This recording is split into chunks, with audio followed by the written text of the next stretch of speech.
Knees and toes. The shoulders have to do with anything? Because of what you did to my bold prediction. Yes, I'm taking this too far, but I don't care.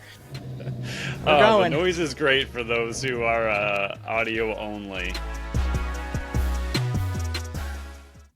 What's up, everyone, and welcome into the Buffalo Sports Collective. It is Monday, March 30th, 2026. As always, I am PK alongside my co-host Phil. Episode 426. Phil, we're rapidly approaching our 5th anniversary. Do you have anything planned? Other than maybe to just hold up 5 fingers at the start of it, that's about it. Yeah, we'll have to figure out what the 5th anniversary type thing is, because it'll be my 5th wedding anniversary as well. So you should know? I should know. I don't, though. I'm on it.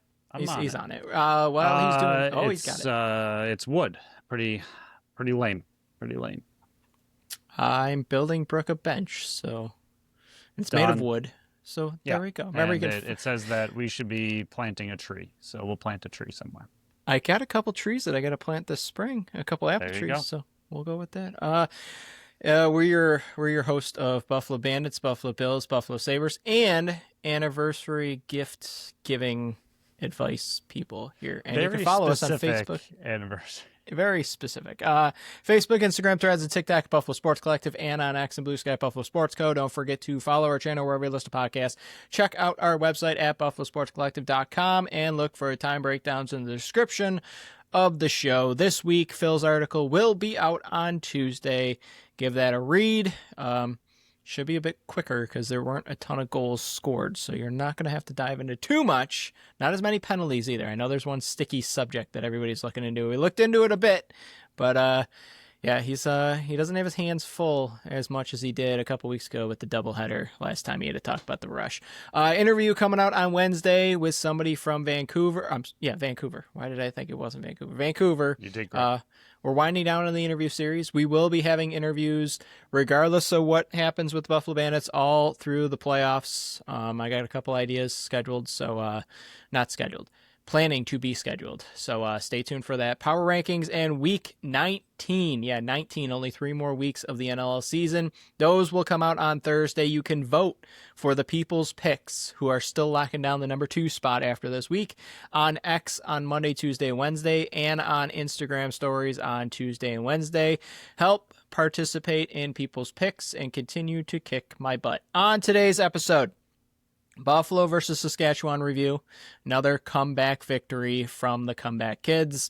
Week 18 review and the Sabres' last 2 games, but let's dive into the Bandits' comeback victory. 2 weeks in a row, late night games. Phil, were you able to fall asleep after either one of these games, or were you up, like either taking notes or just like the adrenaline was pumping, like just couldn't get to sleep? 100%. Both times after both games, I tried, ESPN is, they don't let you pull fast ones. I tried rewinding the live game, and it works for about half a second, and then it kicks you out because they want you to have to re-go through the commercials for the on-demand game. And then I usually wait about 5 minutes. It shows up on demand, and I go through it, but then I got to watch all the commercials again. But usually I'll end up going through the notes, going through the game, but the last 2, I've honestly just wanted to watch the comeback multiple times because they've been incredible. So I'll just go back and watch the entire fourth quarter because exactly like you just said, you just can't fall asleep after something like that. There's just too much adrenaline. Even if I'm tired, it was too exciting of a comeback in back-to-back weeks. Still don't know how they pulled either of them off necessarily, but really, really hard to fall asleep, even though they're both West Coast. They're both really late games at 1 a.m. I'm like, all right, let's watch that fourth quarter again because that was a lot of fun. Yeah, I haven't been able to rewatch it that night because last week I was on the halftime show with John Gertler, and I kind of paused it and went and talked to Brooke about it and then got back, so I had to start fresh and not look at my phone. This week, for those that didn't know, I was watching... Brooke was out of town for work in Colorado. My sister-in-law and her boyfriend were in Dominicana, I think it is, for scuba diving. So I was manning 4 dogs, a rabbit, 2 snakes, a gecko, couple fish all by myself. So they got home late Saturday night. So instead of them having to drive to our house and pick up the dog, and then I just dropped her off at halftime. So by the time I got back, I had to start where I left off, and that meant I was a full quarter behind. And all out of the corner of my eye, my phone's just lighting up from our messengers. I'm like, I'm not looking at it. I'm not tempted. And yeah, it was another epic comeback. But Buffalo 8-7 victory. Byrne had 2, and then it was all the depth scoring. And McKay, Rezataritz, Priolo, Scanlon, Bucky, Smith all had 1, so the goal scoring was spread around pretty evenly. Vince, 44 of 51 saves, saved the absolute day. There's a bunch of people that are printing off apology notes as we speak because you're doofuses. Shots on goal, 51-43 in favor of Saskatchewan. We'll go over the faceoff dot in a minute, but they dominated once again for a different reason, 16-3 for Saskatchewan. Buffalo was 0 for 1 on the power play. Saskatchewan was a surprising 2 for 5. It started so quietly, Phil. Like no penalties, and then bam, you get them all. Buffalo started out the scoring, leading 1-0, and then 4 straight by Saskatchewan to take a 4-1 lead. 12:06 into the second quarter. It was 5-3 Saskatchewan at half. Buffalo cut it to 5-4 after 3. Saskatchewan actually got it to 7-4 with 10:51 to go, but Buffalo finished the game once again 4 straight to win the game. Phil, what are your overall thoughts on this game? There are a lot of ways to take this. More importantly than anything, I think there's 2 big themes we've seen in the last 2 games. One is that this team is arguably playoff ready because these are the kind of games that even if you're down late, you want to find a way to win. And we've said it a lot on the podcast. They've said it a lot throughout the season that earlier in the year, they were finding ways to lose. Now they're finding ways to win. And it's finding ways to win against desperate teams, against good teams, and in fashions that you don't expect to really happen against the teams they're playing in San Diego and the Rush. So I think one big thing of it is that they are looking more and more playoff ready. No matter what happens the rest of the season, if they lose out, whatever happens, they look like they are primed and ready. Like they said it a few times on the broadcast where they don't ever panic late in the game. Like 7-4 twice now. I think San Diego was 7-3 in the fourth, and then they made it 7-4. Then it was 8-4.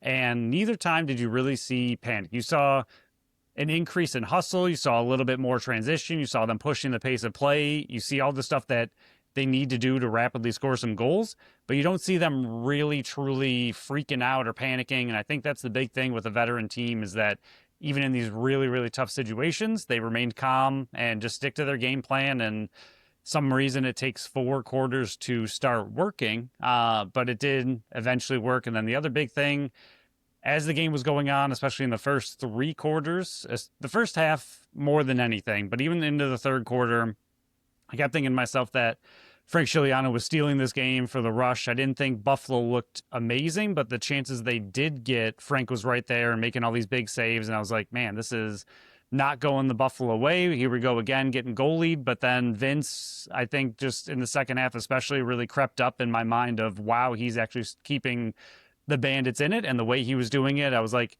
if Buffalo loses this game, he's not going to get the credit he deserves for how incredible he's playing. And I also felt like, I know, as Vince, I felt very frustrated that he was playing as well as he was and the team really wasn't supporting him. And eventually they did and they got the win. But throughout the game, I was like, oh my gosh, somebody get that man some support. He needs some help. He can't do it by himself. But he proved everybody wrong because he put the team on his back and he is 100%. I know the offense, once again, in both games, the offense will get the credit because that's the last thing you remember is their big comeback. But neither of those wins happened without Vince playing absolutely out of his mind. And you talked about being playoff ready. He looks championship ready. Like he looks like every single game this is the game 3 of the finals and I need to put this team on my back. And he truly has done that these last couple of games. Yeah. Remember we made the quest to 9. Well, Phil, it's officially time here. It happened so quick. Just needed 5 straight wins, which was not easy for them to get, but PK emphatically ripping his sign down. Go check it out on YouTube. Yeah, I don't think they have lost a game since we started that sign. I'm going to check back on when I started keep it going. Keep it going. but I'm pretty sure that they've won 5 straight since that sign went up. That sign's staying there. Maybe I'll update now, that. I would say, does it go past 9? I do have extra numbers. Like, here's the question. I'll ask the people out there that are listening. Let us know, should I change that sign or leave that sign and just make these numbers keep going? We'll find out. We'll find out. Chase to 9. Now, is it, do you have to update the goal?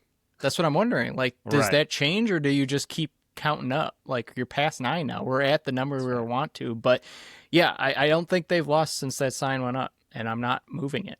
I think I'm going to disregard. Nobody write in. I'm not changing it. Like, the numbers will just keep going up. I don't care. I don't care not what taking you that down. say. I'm not going to be responsible. It's not going to happen. But, yeah, 100%. This is back-to-back games that Buffalo does not win if Matt Vince is not in championship caliber mode. And we said this going back to that doubleheader weekend where we were saying that, yeah, it's not fair to ask the defense and Matt Vince to do this, but they need to keep opponents under 10 with the way this offense is going. And then the offense, rebounded a few times and was actually looking better. But these last 2 weeks, they have struggled to put the ball in the back of the net. And when I'm seeing and I guess I can get into it now, some of the roster decision-making of that was the game to debut Tyler Hendricks, I didn't really agree with that. And if I did, I didn't like that for a couple weeks now, or I should say last week, the offense definitely struggled on the left side. It was Josh Byrne or broke. And then going into this game, you're like, okay, Ian McKay, second game back, we'll see what he's got. And they were running out the back door a lot more in the first half than I liked. Second half, it seemed like it flipped a bit more, but I didn't like it. Like, I really didn't. It felt kind of gross. It didn't feel... Yeah, 100%. It didn't feel like... It felt like a team that didn't understand that they were struggling to put the ball in the back of the net after last week. Like, last week, the offense, until the final 5 minutes, didn't look good. Like, it's not like this week. This week, I thought they looked good, and Chiliano was bailing out the rush. For the majority of the game, they were getting good looks. They were getting inside. Chiliano was just making unbelievable saves, and he was getting goalied, and I was worried I was going to have to come on here and just go like, I know I said I don't want to use the excuse anymore, but we both predicted them to lose to Saskatchewan on the Friday show. We predicted them to lose to Saskatchewan earlier in the season, like 2 months ago we were predicting this. So yeah, you just got goalied. It happens. But this game felt like the offense was getting the opportunities and getting the chances, and they just weren't capitalizing it. It felt like it was a bit of a rash decision to, especially when you get Nick Weiss back. Like, he's back in the lineup. Your defense is pretty much fully intact. Right. You have an extra guy out there because Farrell didn't play because he was ruled out for injury, people. It just felt like I would have ran Ian McKay out the front door more. Again, they ended up winning, so I can't criticize it too much. Their system worked, but it felt like a game where they desperately needed another lefty to try to help out the Josh Byrne. Scanlon looked pretty good again. He has his role, but he's not a scorer. You need another scorer on that left side, which is Ian McKay. It's not Tyler Hendricks. Like, maybe one day, he's still a really young player. This is his first game. He's kind of like the grinder out there, but I didn't Zero like shots on goal. Yeah, I didn't like the decision to run score. Ian McKay out the back door as much as they did. Yeah, I completely agree. Like, the more and more, and again, even last game, it was Dane Smith playing a ton of defense as a forward. Because of their decisions. Instead of playing Taylor Dooley again, they put in Carter Coffey, who they didn't have enough confidence in to run Dane Smith. Like, I get it. They're sitting 9-6, 5-game winning streak. They look like one of the very few teams across the league that can win it, but there's still roster decisions that are going in that I don't agree with. Like, again, they're winning, so I can only argue so much, but it just feels like there's times where they're kicking themselves in, stepping on their own feet and getting in their own way, where some of these games, they're already putting themselves behind the 8 ball a lot of times with their decision-making going into games. Yeah, I still don't know, and we I don't think we will know until playoffs begin what their true active roster that they want looks like. They don't know. And yeah, that's part of it is that they don't know either. They continually rotate different players in to see what this looks like, what this looks like. I don't know how you don't have Ian McKay out the front door 100% of the time the rest of the season. I mean, and it's not like they were trying to shield him from his ankle that he wasn't playing. He was just playing defense. So he's still playing the same amount of minutes. You just had him playing defense instead of offense. I don't understand when a team is struggling to score why you're having McKay out the back door as much as they did and why you're having Dane Smith out the back of the door as much as they did the week before. So they need to get their offense to be the offense. And Yeah. just like their starting offense is fine at this point. I think if you look up and down, you got the 4 righties, the 3 lefties. I think everybody has their role. I think they can score as many as they want if they're on having a good night, but having the continuity up front is huge, and they haven't had that again. I know part of it was Ian McKay's injury, but now that he's back, you're still throwing him out the D door when you're not scoring at all, and your defense, like you said, is fully healthy and fine. So what is the point? You haven't had him back there all season. So the only reason to have him on defense is because you want to see what Hendricks can do on offense with this offense. This isn't the time to be messing around with what can Hendricks do on offense. Like, he should have been the one, if anything, out the back door a little bit more. Have him transition to offense and have him stay on for a couple shifts here and there. Not full force, let's have Mickey out of defense and Hendricks on offense. Like, it's too big of a swing in a game like this, and you saw that it wasn't working in the first half, so they made the switch, and McKay was coming out the front door in the second half. So I don't know. It's very strange. I feel like part of it feels like they just don't care where they are in the playoff seeding, which is fine. I don't really think they need to with these 2 road wins. They've been a good road team. Like, they're still a good team. I feel like right now they're just trying to figure out where everybody kind of fits, and they're taking a lot of liberties with the roster construction right now and just trying to throw everybody out there and see who sticks and what their best roster might truly look like for playoffs. Again, you have 2 games at the end of the season against Oshawa and Rochester when your playoff seeding might be a little bit more solidified. Those are the kind of games to me that I'm throwing a Hendricks on left forward if that's when you want to see him, throwing a Carter Coffey out there if you want to see him a little more. These games against the top talent in the entire league, or San Diego, which was a must-win game for both teams, not the time to be messing around with the roster as much as they are. Especially, like you said, now you're fully healthy. There's just get your best roster out there and win the rest of the games. Like, it just seems like it's too late in the season to be messing around with that. I know they didn't really have time earlier in the season because they were losing so much, and now they're finally righting the ship. But I don't know. Seems questionable. Yeah, we're kind of already into the offense here, which is a perfect because we didn't even have to talk to transition into it. But out of their 15 games so far this year, Phil, how many games do you think they've scored over 11 goals? Oof. 15 games. It's got to be real low. Over 11, like 11 and over, or Nope. over 11? Over 11. So 12 and over 2. 5 times. Oh, that was more than that. But only twice since the new year. Like versus Georgia, game 1, they scored 15. Versus Calgary, they scored 13. Versus Vegas, they scored 15. Those were the 2 I was thinking of. And then versus Toronto, they scored 14. And versus Colorado, they scored 13. So other than that, it's been 11 or fewer. I'm hoping that now that they've seen the majority of the players, I think everybody in their lineup at this point besides Shaganash has gotten in a game. I would like the last 3 games for them to put the 7 forwards out there that they expect to be their playoff forwards so they can gel. Like, Rezataris has only played in 3 games on this team, and hasn't really had McKay out there but 1. Like, right. Ian McKay and Joe Rez has really only played 1 full game of both of them on offense shifts together. So I would like the 7 moving forward now that you got the 9 wins. And next week, I mean, I think you can pretty much even clinch it. I might be completely wrong on this one. I haven't done the math and haven't looked at. Even if they lose, I think they can theoretically clinch based on other factors. I think if Rochester loses, that gives them 9 losses. So maybe not. Maybe they have to win and get help. But next week is the first week that they can theoretically clinch the playoffs. So now that you still get, and I'm not saying that they're not fighting for a home playoff game, because I feel like that's important to them. But I feel like moving forward, you need to start putting, especially now that you're sitting at the 9 wins and you're pretty much locked into a playoff spot, it's going to be taking absolute epic collapse and a ton of teams to get hot and pretty much win out for you to miss the playoffs.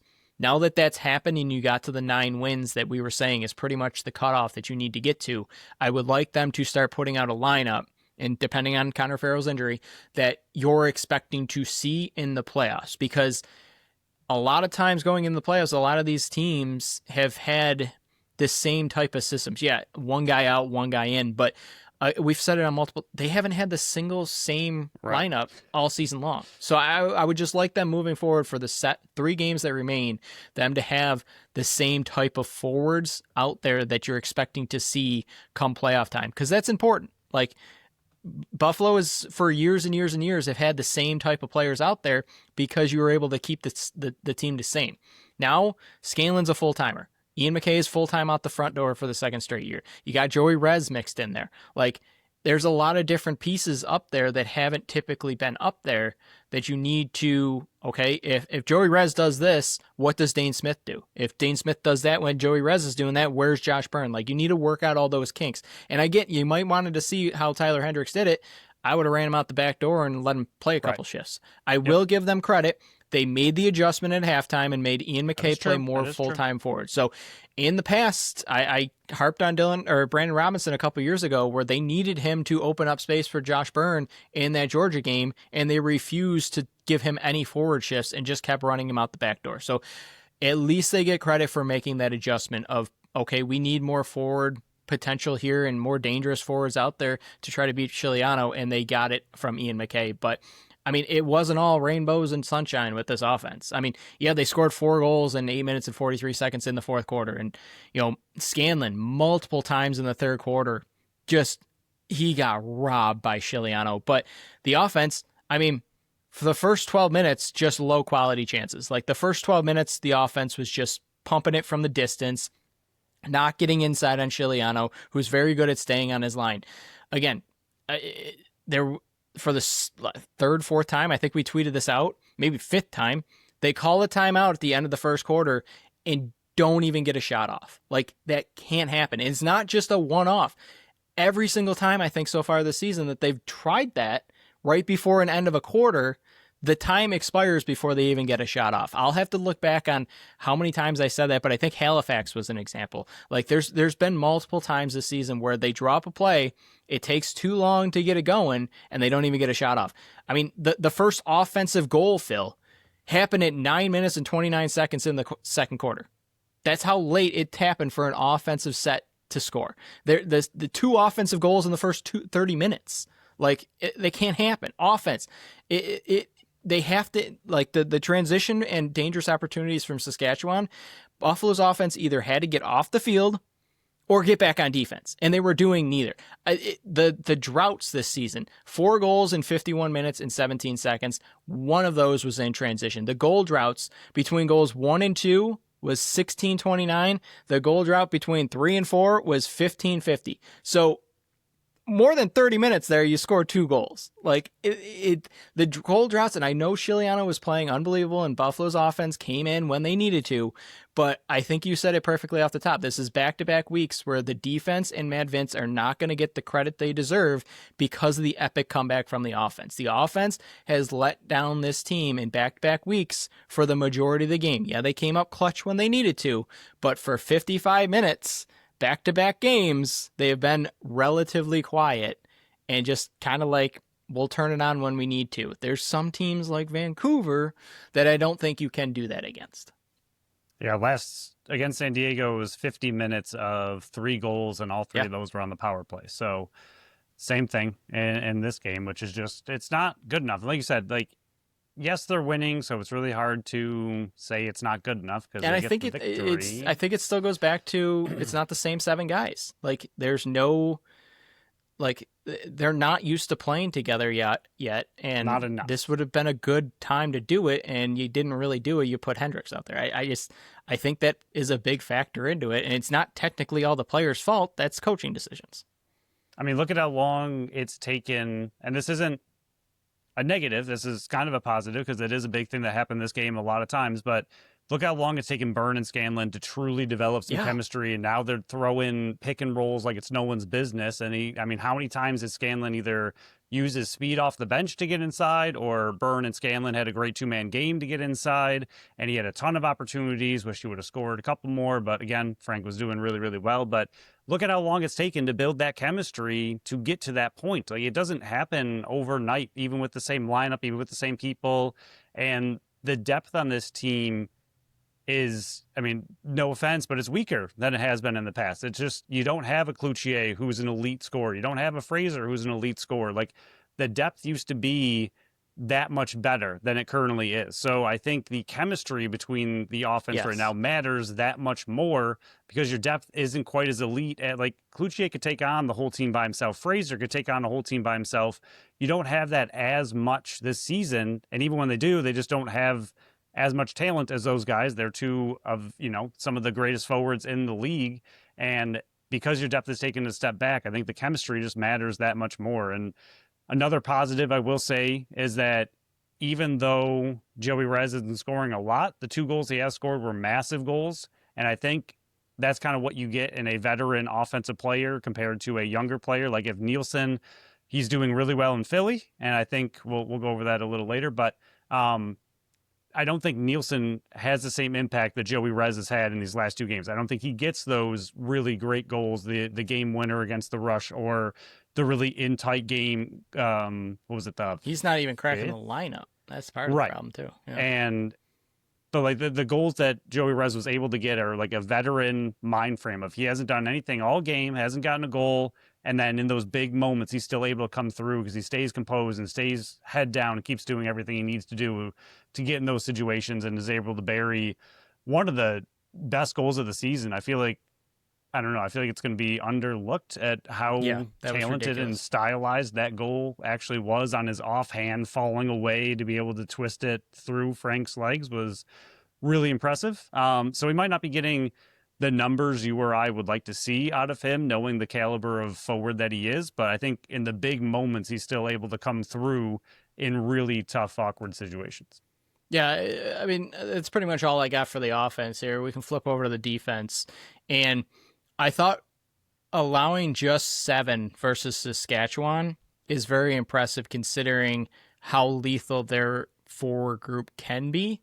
And this is back-to-back games versus them. You allowed 17 goals versus them in more than 2 games. Like, because remember the overtime as well. So that's 126 minutes. You have allowed 17 goals. That's really stinking good. And I think what's also beneficial in this game is you didn't have a Connor Farrell.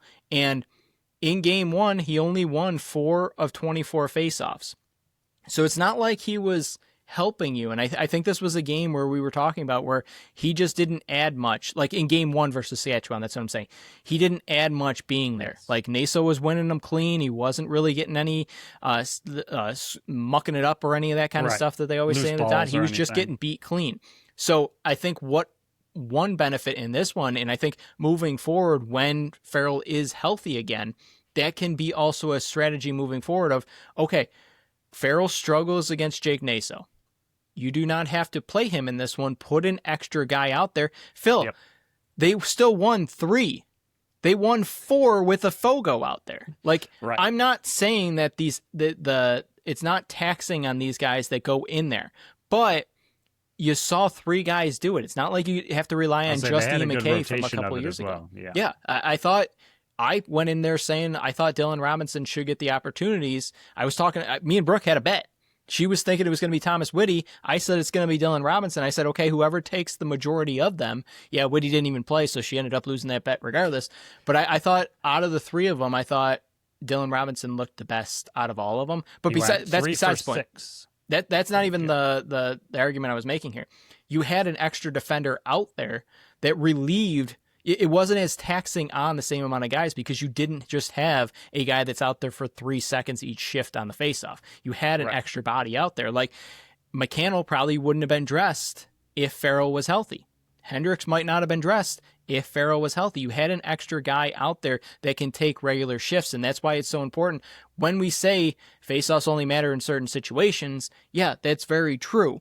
But when you're getting beat as bad as he did, Connor Farrell did in game one, he wouldn't have added much, in my opinion, to this game. So having an extra defender out there was more impactful towards the game. But I mean, when you're looking at these stats here, no one forward really killed them. Like, remember in game one, Keenan had 4.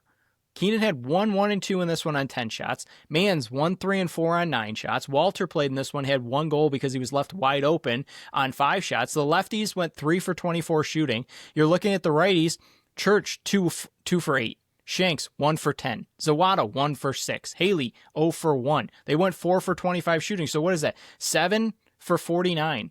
That's stinking good. That's allowing Matt Vince to get the shots that he wants, and he's bailing them out when they get inside. I thought there were times in this game where the defense was out of sorts and putting themselves behind the 8 ball again. That's going to be the my saying of the game. But I thought for the most part holding Saskatchewan to 7 goals and 2 of them were on the power play. That's stinking good for this defense. Back-to-back weeks of holding them and holding the opponents at bay until your forward group figures it out and cashes it in at the end. Yeah, Matt Vince with a 86 save percentage is insane. He did not. Yeah, I think he went 9 for 9 in the third quarter, and I think 14 of 16 in the fourth. And Super. Again, the two they scored, even those were on power plays, and the one was. We'll get to the goal breakdown in a moment. But now I lost my train of thought where it was going. Something about the defense.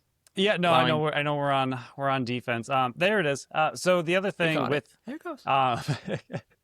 With this is like it's hard to remember because I feel like we have such high standards for Buffalo. It's hard to remember that the teams they're playing are that good, and this is one of those teams that is that good. Like their offense is one of the best in the leagues. Their defense is one of the best in the leagues. Their goaltending is one of the best in the league. So even though we're being extremely critical of what Buffalo was able to do, yes, it is our job.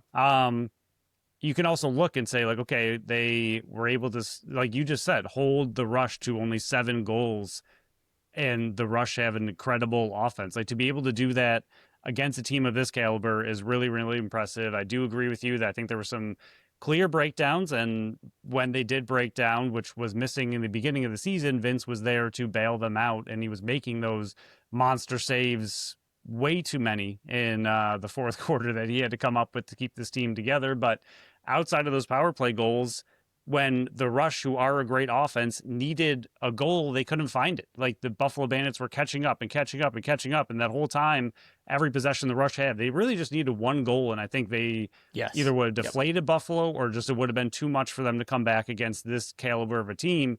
And they weren't able to put it together and find that 1 goal that they were missing. And I think that's a great testament to Buffalo's defense and what Matt Vince was able to do, especially like you said. Yes, they had a decent lead, not really a big one, but a decent lead in the first half. But that second half, outside of those power play goals, Buffalo's defense and Matt Vince just did an incredible job. And like you said, allowed the offense to finally figure it out. Why it takes so long, I don't know, but they were able to figure it out in the end and get the victory. Yeah, the only other thing I'll add to this defense, and this kind of goes back to us saying, like, sometimes we know what we're talking about. We're not that smart. We never will be behind a bench because we're not that bright, at least for me. But all season long, since he's been healthy, we were saying Zach Belter belongs in the lineup full time.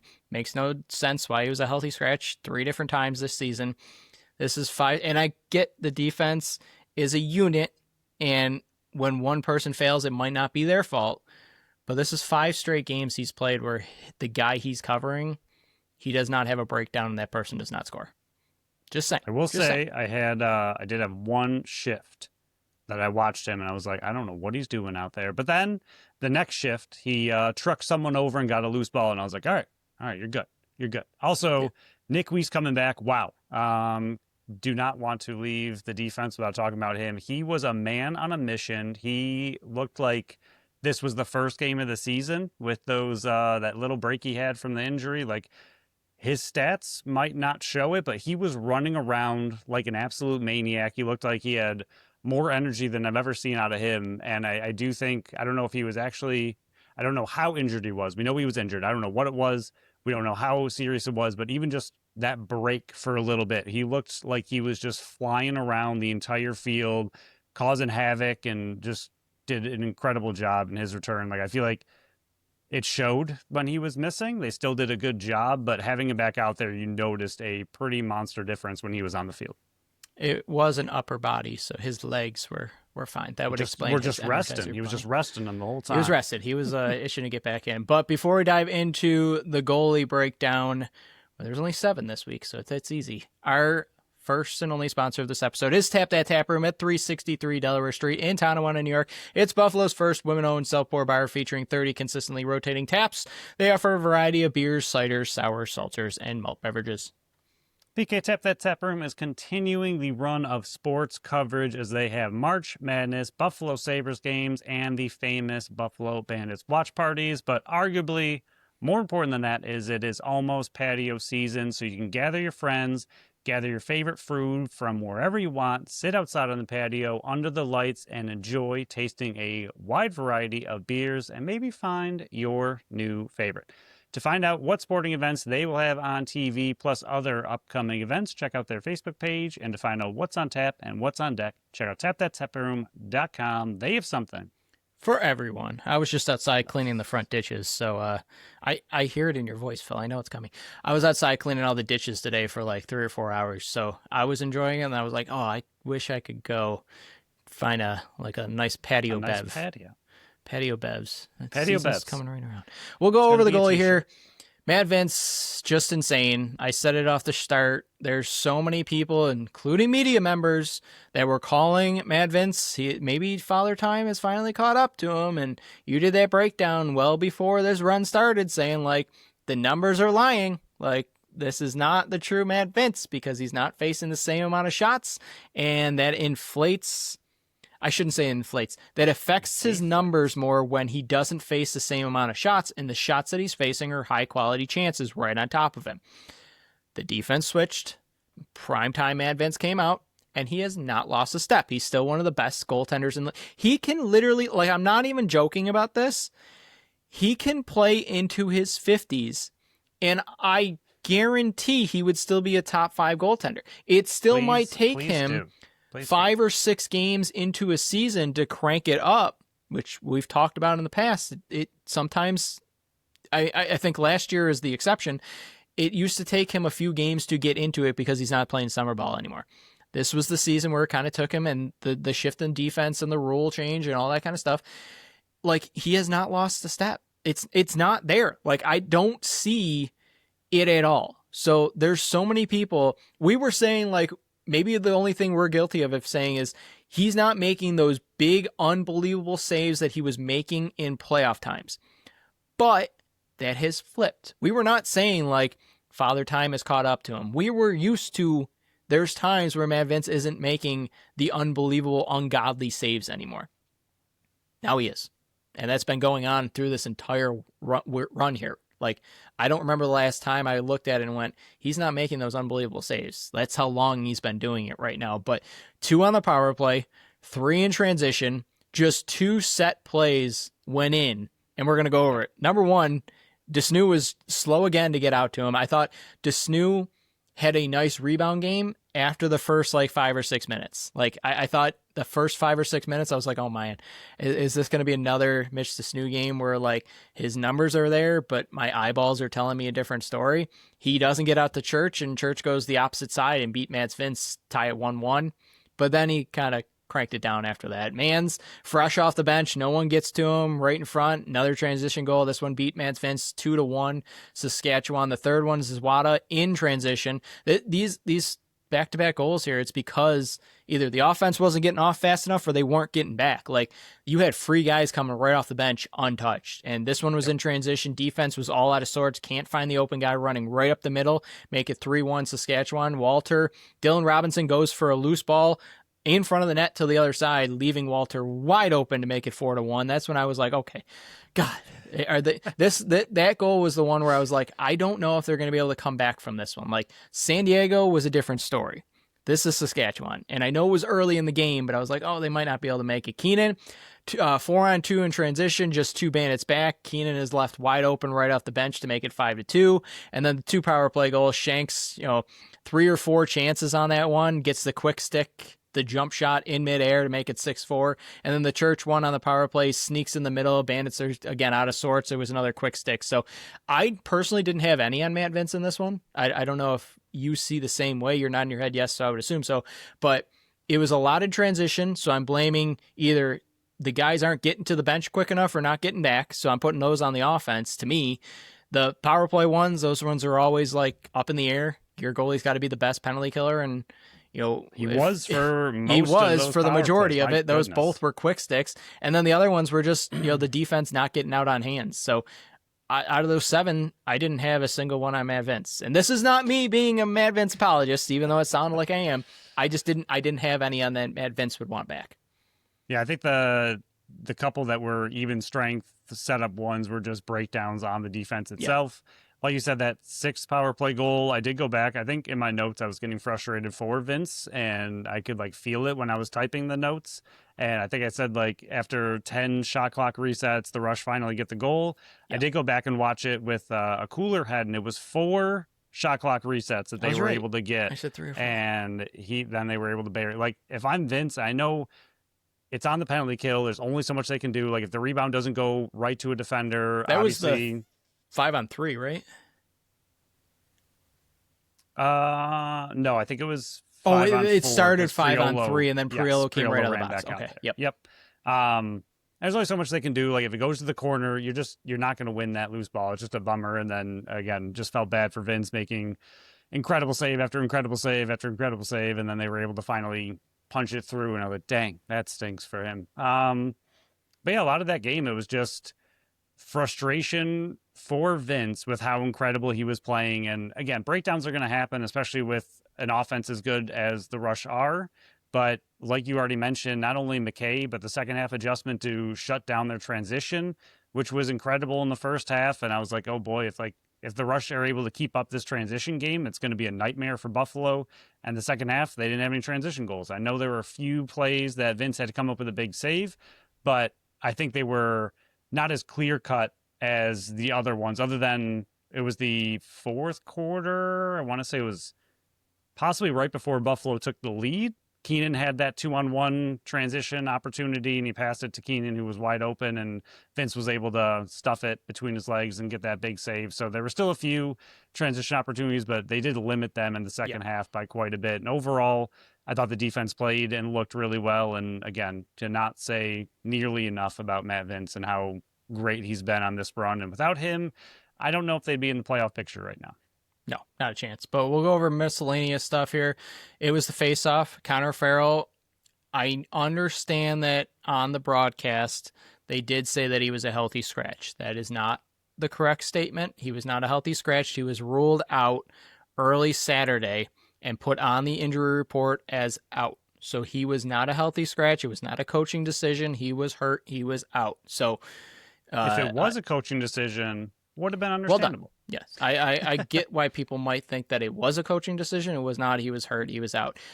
Moving forward, depending on how long he's out, I think Dylan Robinson needs to get the chance at the dot. I understand that Ian McKay and Nick Weiss have more experience at the dot and have done it for a longer time and put up probably better numbers, but I don't want to tax either of those guys that play special teams. Nick Weiss is out there almost every single defensive shift and on the penalty kill. We need Ian McKay. Both of are off fresh injuries as well, so I understand why they weren't really taking the face-off dot.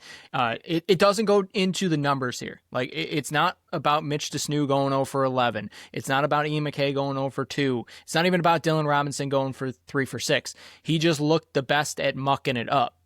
I don't think Naso got any clean draws while Dylan Robinson was at the faceoff dot, and he got 2 good opportunities from mucking it up. I just think that Dylan Robinson can be one of those type of players that can take Like, if you want to give him 3 of the quarters and then split up the fourth quarter, not the fourth quarter, but one of the 4 quarters, if you want to split that up, not put the taxing on him the entire time. But I think moving forward, that's probably your best system, unless Connor Farrell's out for a longer time and you need to go look for a Fogo, which I think it's pretty late in the season to even consider that, because then you got to make roster moves. But I think you can get by the rest of the regular season based on who you're facing again with a Dylan Robinson, Mitch Desnew, and kind of just mucking it up in the middle, because you got Vancouver's got Max Adler. I know Alex Stathakis was put on the eval list and then he was released and now he's on the pup list, so he's probably not playing against them. You're probably facing Max Adler. Then you got the mixture of I think his name is not I can't remember, I'm blanking on his name, in Rochester, or Jeremy Thompson. I know I used to have it in front of me. I can't even think of his name right now. I'm on it. Phil's on it. And then versus Oshawa, you got Mike Byrne, who's been taking the majority of this faceoff. So it's not like you're facing a Jake Naso or a Trevor Baptiste or a Jake Withers. You're not having to worry about that until the playoffs. So you got at least Cap. Thank Cap? you. I don't know why. I was close, I guess. You were close, not Cap. Yeah. So I don't think you have to worry about a guy just coming in and doing what Jake Withers did a couple weeks ago versus Georgia going 34 or 35, which they ended up losing. So what does faceoffs actually matter? But it's me kind of talking long of it. Dylan Robinson, I think, should get the majority of the faceoff dot chances. The bad, this was all the digital, or the how do I TV broadcast. Yes. Camera work was awful. They weren't good at fouling the ball. They were zooming in on players that didn't have the ball too long. You missed a lot of the action, especially right at the handshake line of figuring out what happened to Paul Dawson and all that kind of stuff. They were talking, like Cody Jansen and John Frazier were talking about, like they were going at Jimmy Quinlan. We didn't get to see it. There was very limited replays. It was a very bad camera work type of game. The shot clock and the time clock were not matching up whatsoever. This is not me. Frustrating. I'm not calling out the broadcaster whatsoever, because they have nothing to do with it. It was the overall camera work, and there was times where they were running up the field and it was counting down from 10. Like this was, and we haven't complained very much this season. Like, I thought for the most part this season's been pretty good. We've complained in the past, but this season's been pretty good. This was the worst one this season, like, of the camera work, and it was just bad. I feel like, again, like I mentioned it in our chat, that last year, I feel like when we watched the away game against the Rush on TV, the shot clock is off, and I don't know. I'd have to go back and look. Yeah, it's literally seconds, like 4 or 5. Like, if you watch... Because I was trying to kind of there were times in the game you can kind of line it up when they're returning from a dead ball and you see the clock go, but nobody's moving yet. Then you hear the whistle. It's like 4 to 5 seconds off. And when you're watching a shot clock, when you're watching over and back violations, or what's it called? Not over and back. 8-second. 8-second violations. Like, it's so hard to pay attention to. I'm like, you guys got to hurry up. And they're like casually going over. It's at 20. And there's no call, like, okay. And then even the shot clock, like, it's over, and they're still just passing the ball around. I'm like, it's over. What are you guys doing? And just nothing. And now this is also back-to-back ones, because you didn't like San Diego and how blurry it was either. No, so blurry.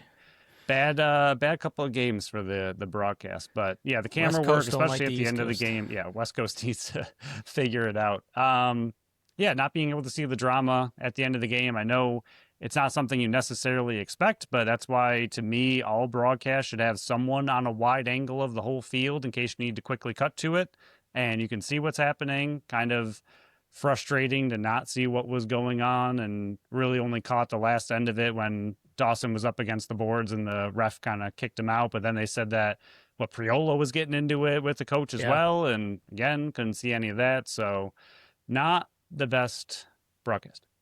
We'll go over the penalties really quick. Belter, illegal cross check. Wasn't Belter.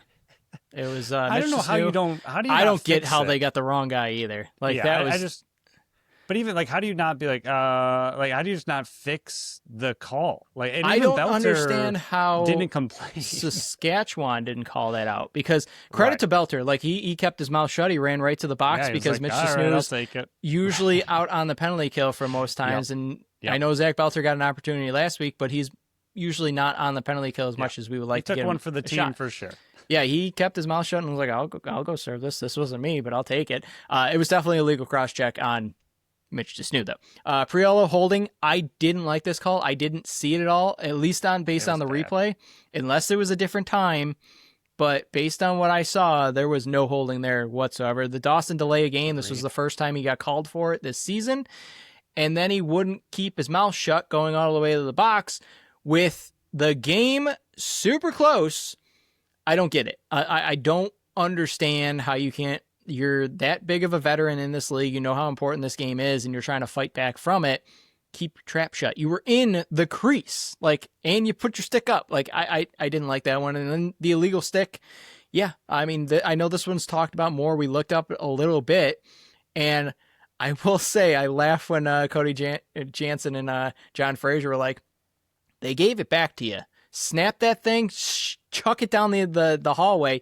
They refs do not see that stick again when you know you got rid of it. But yeah, I mean, you got caught. Like, I'm not mad about Saskatchewan trying to play the games with it. I would do the same thing because I've done the same type of thing in the past. You have it in your back pocket Right. until the time to bring it out. So I'm fine with it. Like, it's sportsmanship. You call it when you can. Right. They got an Buffalo, opportunity and they didn't if get Buffalo did the same thing, you'd be like, oh, great play, great play. Yes. Yeah. But yeah, overall, besides the holding one, it was a well called game. They just got the Belter DeSnood one completely wrong. But do you have anything else before we go through the milestones and then look around the league, since we're already 50 minutes in? Two other quick ones.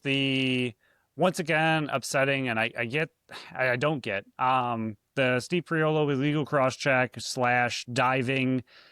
It's still annoying to see them call both at the same time. I don't think it was an illegal cross check. I barely shoved him. It was clearly a dive by Church, and yet they take both of them. To me, once again, like you've said 100 times, it's got to be one or the other. Either you dove and it's not a penalty. Right. It's either it's a cross check and there's no dive, fine, or it's a dive and there's no cross. It doesn't make sense that it's both. Like, I know you can flop and still kind of get it, just especially that one. It really didn't look like it was that bad by Priolo. We gave him a little shove. I didn't think there was anything monstrous there that would have been right. That would have warranted a penalty. It only warranted a penalty because Church dove. Okay, well, if he dove, then there shouldn't have been a penalty. It didn't really matter in the end, but that one was annoying. And then Dylan Robinson, I know you went, I think, 1 for 2 hitting the net on a breakaway. Stop missing the net on the breakaway, man. Just hit a pad, hit the goalie, hit a post.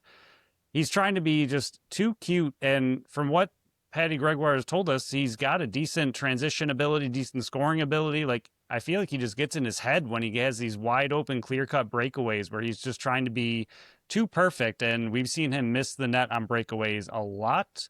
And similar to that, I feel like Priolo, after his one goal, was really feeling himself this game. I think there were 2 or 3 other transition opportunities. He's credited with 1 shot on goal. And I think he at least took 2 more that missed the net, if not 3. So he was kind of the DeSnood of this game. The only other one, which I saw, and it was at the end of the game again, and it was because of what happened in San Diego. McKay had a big transition opportunity, pulled up on the play, and I was like, all right, great. You're waiting for the offense to come on. Excellent move. You need the offense. You can't score very well. You need this goal. And then once the offense starts coming on, I think there were maybe one other player on the field that ran in. He took like 1 step back and just fired an outside shot that was not a good shot. I think he missed the net and went all the way back to half.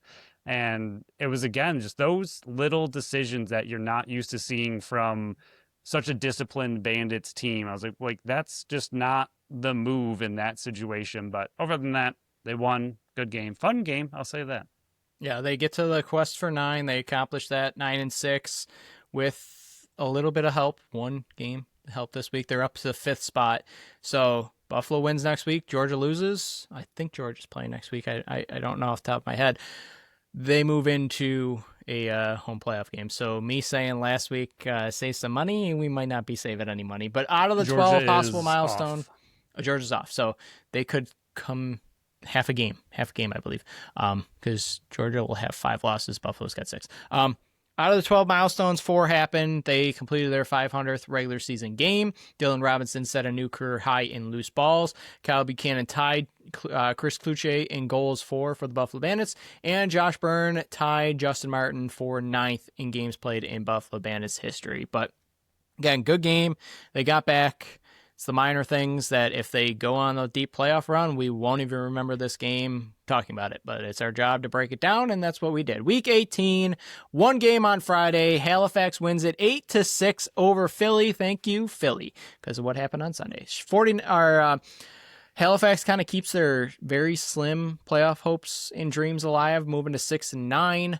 Philly is completely eliminated from playoff contention. I think they went into this game out of playoff contention, but it was I think you're gonna see Casey Wilson next week with Halifax. I thought Hill looked really good. I thought Deacon Knott played really well in his start here. I thought overall Halifax got a big win to keep. It was pretty much all in this one. Keep their very slim playoff hopes alive. Yeah, it's going to be interesting next year with Philly with not getting the last few starts over Damoud. I don't know if they're going to trade him or if they're just seeing what Knott can do, but Knott's looked good in his opportunities. So it's going to be, they kind of have a 1-2 punch, or they're going to move on from somebody and get some draft capital or some players. It's going to be interesting to see how their goalie situation shakes out. But as far as former Bandits, you got Austin Bloomberg's putting up 2 goals for Halifax. You got Nielsen putting up 2 goals for Philly. He's going to score even more later. And I think Nielsen's a really great example of something that's hard to remember while watching the games and being part of Buffalo for so long, that when a player, like, he was a first round draft pick and we were kind of hard on him when he was here, but it's so hard not only to find your role on a team like Buffalo, but to not get in the way of Dane and Josh when they are play that as role that elite he's as not they are. ever used to. Like, Right. he's been always a ball carrier. He's been the number one guy in any team he's ever played for, and now you're coming in to Right. be the guy that you might get a shot or two in this game, but you're gonna grind it out the majority of the time. It's so hard to do that. So I'm happy, and we even said it, like, we're happy to see him get an opportunity in Philly, because he wouldn't have gotten it here, and he played a role for this team on going to get a veteran piece that can come in and play the role a bit better than he was ready for. But we'll move on. Saturday, Georgia takes down Ottawa 12-7. They rebound and back on a 2-game winning streak here. Buffalo could have used Ottawa to beat Georgia to bump up over Georgia, nice. But we'll take it. I mean, it pushed Ottawa down even further, and Buffalo doesn't have a tiebreaker over Ottawa, so that's also helpful. But Georgia, Dobson's back, 7 goals allowed, and Teat was very quiet in this one. I think Dobson helped his MVP choices better in this one, and it hurt Jeff Teat. So I think overall, Dobson helped himself get back into the lead role. Not that he ever lost it, but reinforced his MVP candidacy. Yeah, only 2 goals allowed in the entire second half. Big bounce back win for Georgia. And like we talked about, they had 2 pretty they rough won last defensive... week, but it's a much better performance this week. Yes. Bounce back is in, a more convincing win that they're used to. They had 2 rough defensive and Dobson performances in back-to-back weeks, so good to see him get back to what he was doing. He is a really, really good player. Saturday, same time, Rochester finally gets the win. They desperately needed 18-11 over Oshawa, kissing Oshawa's chances goodbye and boosting Ottawa's pick value even higher. In this whole game, out of the 29 goals that were scored, 1 was on the power play. It's pretty impressive. But it was pretty close all the way up until the fourth quarter, where Rochester's kind of just like, we need this one a lot more than Oshawa does, and they kind of took over. You had Lanchbury with 11 points, Fields with 11 points. You had Zed running out the back door a lot more. Smith with 8 points, 5 goals. A little too late, Smith. Thank you. But the number one thing here, Phil, is something that should have happened last week. Hutchcraft got the start over Hartley. I know I love Hartley. I have a big Hartley guy and might be one of his favorite fans, but he did not have it this year, and he should not have started the game last week versus Vegas. Rochester might be in a completely different spot if Hutchcraft played the entire game and started last week than just in this one. Yeah, he let in 11, but they got the win. That's the more important thing. And he had 40 saves. It's still a really good performance game, yeah, by Hutchcraft. And I do think it you give a lot of credit to the coaching staff for making that call. It's not easy to come in as a new head coach and kick out the goalie that's been there for a long time, been the starter for a long time. It's not the easiest decision to make, but a good one, like you said, should have happened a week earlier, but still nice to see them make that switch because Hartley may rebound in the future. I think he still has a bright future. He's not that I old. think he needs a new system. I think he needs that new environment. Yeah, we'll see. Maybe Buffalo. I mean, Vince is going to play till he's 50, so that would be great. Other than that, yeah, big win by Rochester. I think Oshawa just kind of, in a weird way, gave up in the fourth quarter. Yeah, 100%. The game that almost was for the Buffalo Bandits. Vegas takes this one in overtime, 10-9, but an epic comeback from Calgary to even get it to overtime. It was Vegas was leading 9-5 with 9:45 to go. Calgary scored 4 in the final 2:24, but Donville wins it late into overtime and sends Vegas to 7-7, locked into the 8th seed and looking really good for a playoff-bound team that is going to be saving Sean Williams' job. Yeah, and that's once again still without Fraser, but Cloutier with a monster game, and again, kind of the difference between what Buffalo currently has of their depth scoring and what Cloutier can bring to another team. He looks really, really good over there. The goal-sending situation for Las Vegas, a little bit weird. Kind of what I said, though, like bouquet, right. but a short leash. And then Yep. he went back in to finish off the game. But they both looked pretty good in their time that they got in there. But still just not solidified, and that's not exactly what you want moving forward for a playoff team. You want to make sure you have one or the other. But like you said, I think you called what the goaltender situation might be perfectly. Final game, Sunday Fun Day, and this was the only game that went the Buffalo Bandits' way. Philly, all of teams, wins over Toronto 12-9. Just when people were getting hot and bothered over Toronto, they fall apart on a lazy Sunday afternoon. Yeah, I mean, it was 3-2 Philly after 1, 5-4 at half, 10-7 after 3. For the life of me, will never understand why coaches get so cute with their lineup decisions. I know I've been hammering Buffalo's coaching staff. I've been hammering Toronto's. I'm going to do it again. I don't think Toronto lost because of Troy Holochuk. I thought he played very well in this game. 38-49 saves. I thought he played very well. Nick Rose is your starter. He's been playing the best lacrosse this season since he came back from injury, and he doesn't get the start. And it's not even like he was scratched. He was the backup in this game. I personally, and this isn't just a Toronto, if you've listened to the show the entire 5 years, you know I used to be a Toronto lover. I personally, and this goes across all sports, when coaches get too cute, I love when it blows up in their faces because they frickin' deserve it. Like, Nick Rose should have started this one. I don't know if you would have won, but you got too cute with your lineup decisions and it blew up in your face. Good.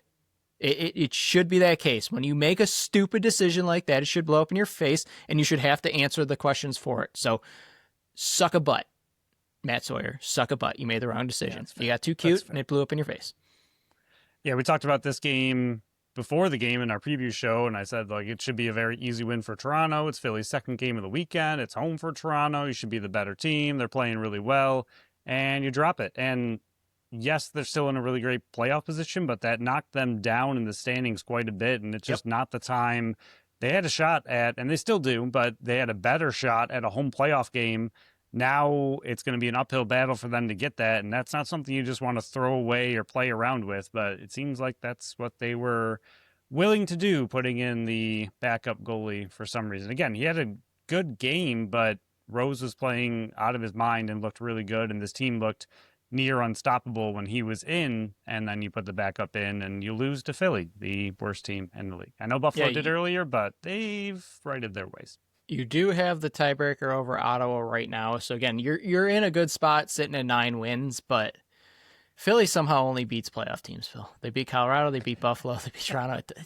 Who's the other one they had? Georgia. I don't get it.